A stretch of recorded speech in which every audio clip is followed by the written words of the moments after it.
At the dawn of the 20th century, deep in the heart of Africa, a so-called humanitarian mission became one of the deadliest tragedies in modern history. It was a land promised to be a free state, but instead, it became a kingdom of absolute terror. This is the story of how one European monarch turned an entire country into his personal plantation, and how millions of Congolese people paid the ultimate price. In the late 1800s, King Leopold II of Belgium watched with envy as larger nations like Britain and France built vast global empires. Belgium was small, and Leopold craved greatness. So, at the Berlin Conference of 1884, he made a grand promise to the other European powers. He claimed he would bring civilization and Christianity to Central Africa. In reality, Leopold's true goal was profit. He knew the Congo was rich in ivory, rubber, and something he valued even more: human labor. Through cunning diplomacy and outright deceit, he secured personal ownership of a territory nearly 80 times the size of Belgium. He named it the Congo Free State. He told the world he was there to fight slavery, but what he created was a new, more brutal form of slavery, enforced by his private army, the Force Publique. When the global demand for rubber exploded in the 1890s, Leopold's Congo became a gold mine. But instead of building sustainable plantations, he used pure terror to force Congolese villagers to harvest rubber from wild vines. Men who failed to meet their impossible quotas were whipped, mutilated, or killed on the spot. Women and children were taken hostage to coerce the men into working harder. Entire villages that resisted were burned to the ground. Missionaries on the ground described a horrifying practice: soldiers collecting severed hands as proof that they had not wasted their bullets. Hands became a form of currency. Human lives were reduced to quotas. Modern historians estimate that millions died from executions, starvation, disease, and displacement during Leopold's rule. While the exact figure is debated, some scholars place the death toll as high as 10 million people. The first person to uncover this systematic horror wasn't a politician or a journalist, but a British shipping clerk named E.D. Morel. He noticed something deeply strange about the cargo manifests. Ships arriving from the Congo were filled with valuable rubber and ivory, but the ships returning carried only guns, ammunition, and chains. He realized this wasn't trade. It was armed robbery on a massive scale.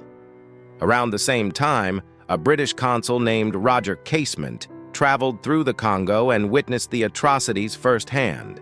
His official 1904 report confirmed the systematic torture, killings, and enslavement.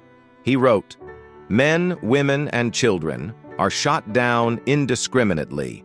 The survivors are bound to labor under the lash." Together, Casement and Morel founded the Congo Reform Association, which became the first major international human rights campaign of the 20th century. Their work inspired writers and public figures, including Mark Twain, who published a scathing satire called King Leopold's Soliloquy, exposing the king's hypocrisy to the world. Slowly, the world began to react. Shocking photographs of mutilated children and enslaved villagers reached Europe and America, sparking public outrage.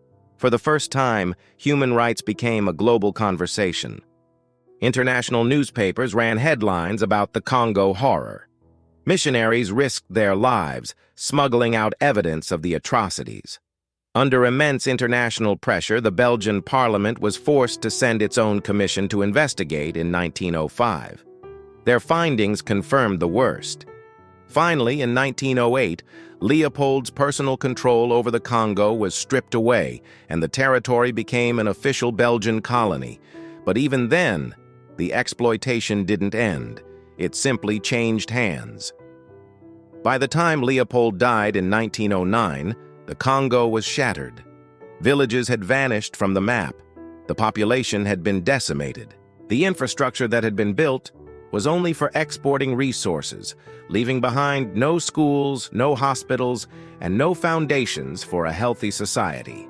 It's said that when his funeral procession passed through the streets of Brussels, the crowds turned their backs in silent protest.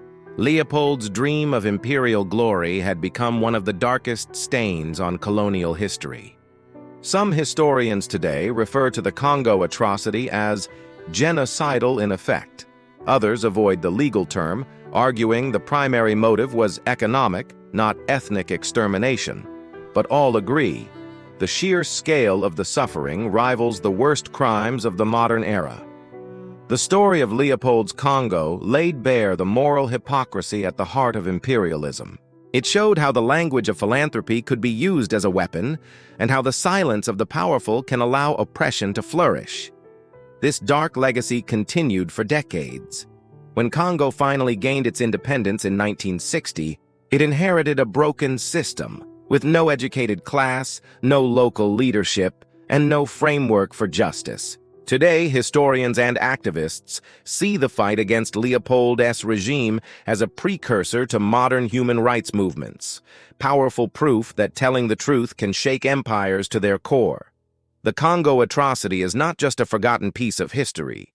It's a mirror, reflecting what unchecked greed, power, and silence can do to our shared humanity. Thank you for watching. If you found this story important, please consider subscribing for more deep dives into history.